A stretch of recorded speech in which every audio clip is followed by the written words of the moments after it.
Alright guys, before we watch the video, I just wanted to say to you guys that I'm really sorry for the long time in between updates. We've been really busy with chillers and the new reservoir and everything like that.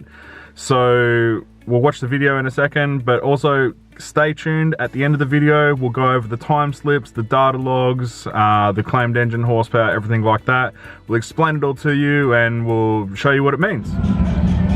Alright, we're down here at Eastern Creek with the GDSR. It's completely bone stock and we'll run it and see what time it puts down. All I've done is I've put a set of Koya 18x10s with Mickey 305s on.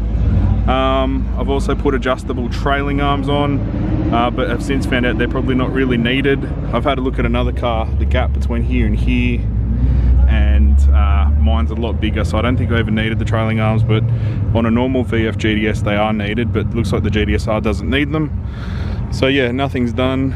The other thing was we had to put masking tape on for the race number because the ceramic clear coat that was put on by Dynamic Finish, everything just started beating off. So if you have a look at the rear race number, you can hardly even see it.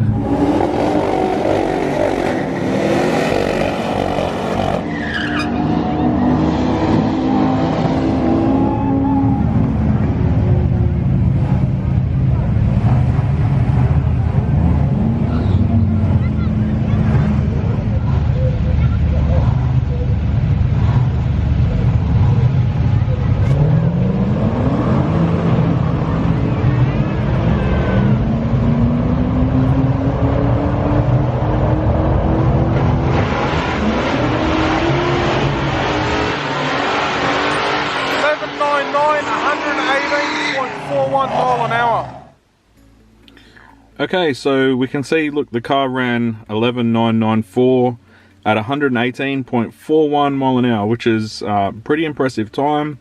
You know, 60 foot was pretty decent, a 1738.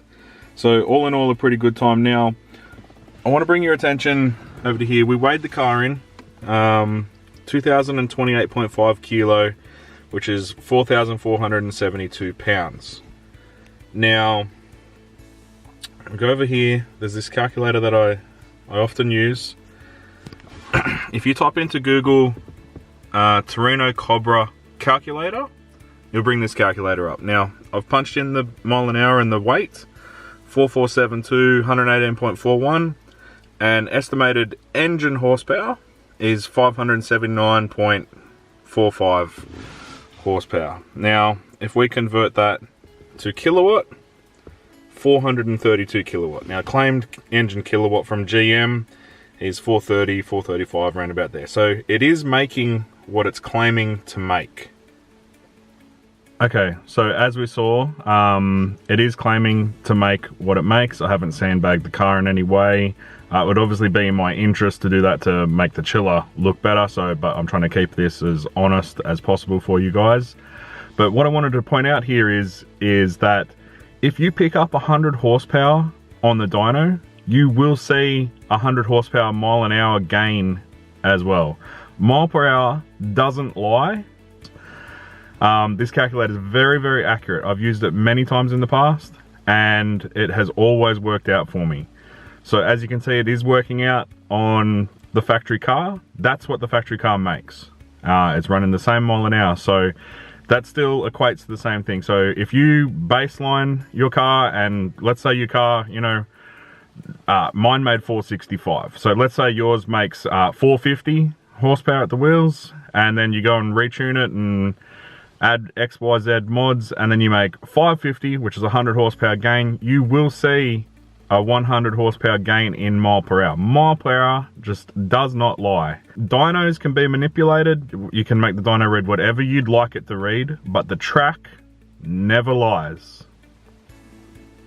Okay, so we're going to have a look at the log here. You can see here, intake air temperature is 43 degrees. Now that's IAT2, so that's actually after the intercooler brick in the supercharger.